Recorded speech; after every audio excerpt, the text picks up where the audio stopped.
And what it is, my YouTube family. We are back for round two of deck profiles today.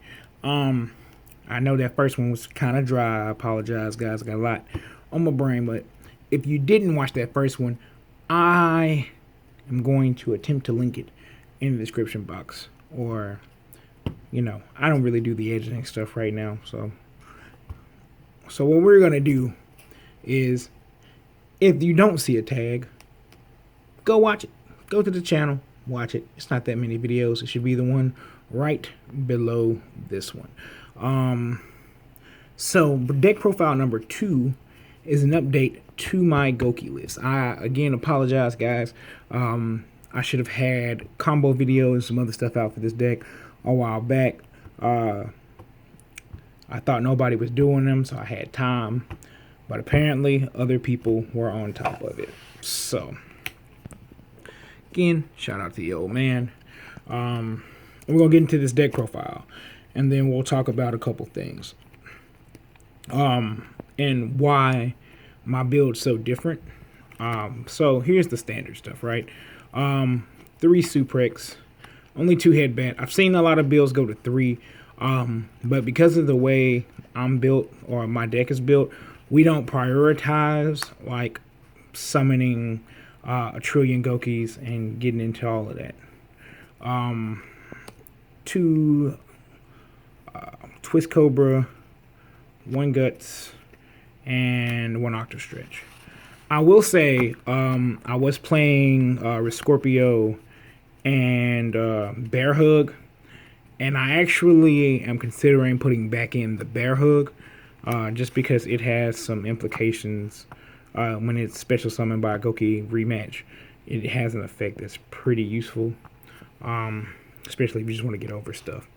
Then we go to the rest of the deck. I'm still playing the Sublimation Night Engine because my deck is pretty much any 2 warriors is full combo plus an extender. Same thing with the Dolphin package. I'm thinking about going up on this, so if I do change from the Sublimation Night package, I'll probably go to a 2nd Dolphin because hand knowledge is really good this format. Then we got our extenders. The best one, Fire Flint Lady. We went down to 1 Blue Mountain Butter Spy. I just found myself drawing them too much. And then we go 3 Red Layers. He's the best, and he recycles himself. And for some reason, I never use that effect, but it happens. Then we got the 3 PKs because it's super easy to do. And something that I do that's a little different is I play 2 Empowered Warriors. This one is actually an out to Dragoons. If you can force the negate from Dragoons and continue your combo, it does not target.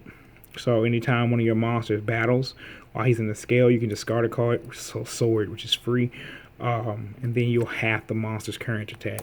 So that's battling. So you can run over Dragoons.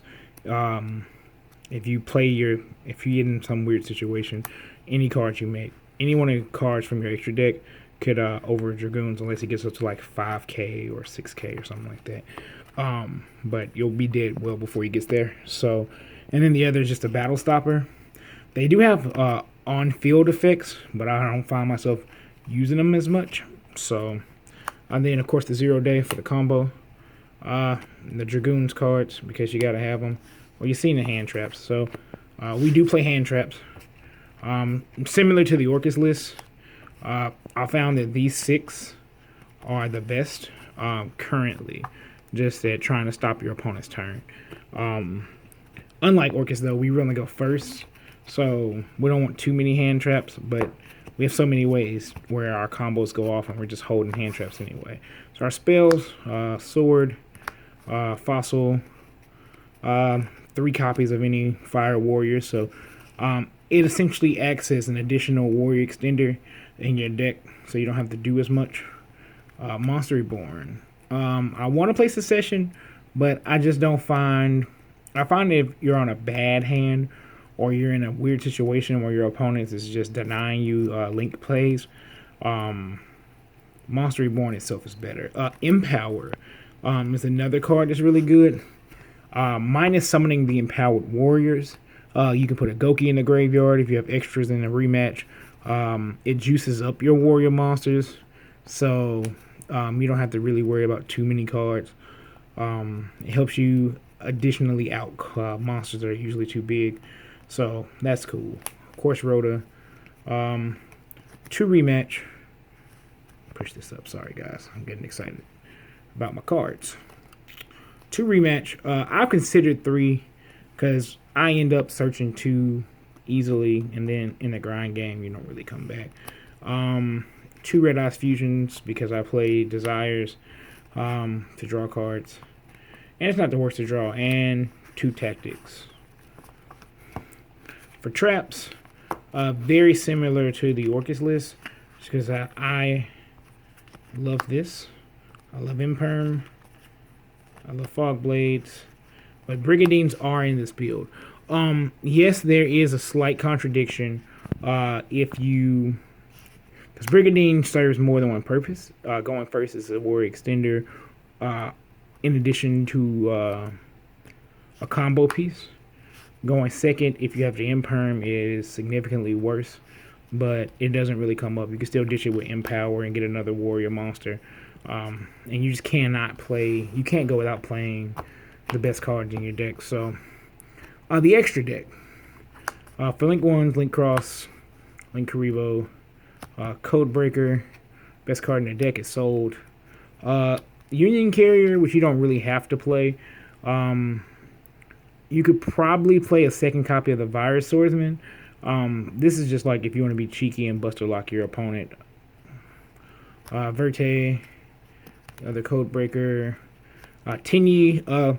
So this card's interesting because the way I like to use them, I don't like to use them first. A lot of times you make the Appaloosa, spoiler alert, for the arrows. So in weird situations you make him first. But honestly, if your opponent breaks your board and pushes your goon in the graveyard, you can just make him pop 2 monsters on the field and continue to play. Rusty, of course. Cleafort Towers. He's as easy to make. Appaloosa, Access Code, and then the 2 non-link monsters are Redoer and Dragoons, who, if you end on your board correctly, make up the entire combo. So what prompted the change for me with this deck was I found myself having the ability to do a lot, but going second, I was just, there can only be one really hurts this deck a lot. So we have to be able to kind of try to play through. If you look at the main deck, there's not a whole lot of ways to do that because everything's a warrior without summoning a hand trap. But the deck is just super powerful, I think. Organically, between this and Orcus, if this deck goes first, I don't think Orcus can play. If Orcus can play through the Appaloosa negates, they can't play through the Time Thief Redoer interruption and the double Fog Blades. It's also a better way to stun Dragon Link, who can play for eons if you don't know where to negate, where to interrupt. And playing Time Thief removes the problem from the board. So there is a little logic behind that. I do plan on doing a thing of combo videos, like I said in my previous video, that you should go watch. There will be there's somebody, my friend Daniel is going to help me out with the recording and editing of these combo videos. I am in school, so I'm trying to set it up. But I, again, appreciate all the support, man. For real. I have 6 new followers. I hadn't hit 100 subscribers. If I hit 100 subscribers, man, I will be more than grateful. If I don't hit another subscriber tomorrow, I'm still grateful. It's fun to do. The world is stressful. We're in weird times. And we have to find some enjoyment in the things that we enjoy doing. So I appreciate it.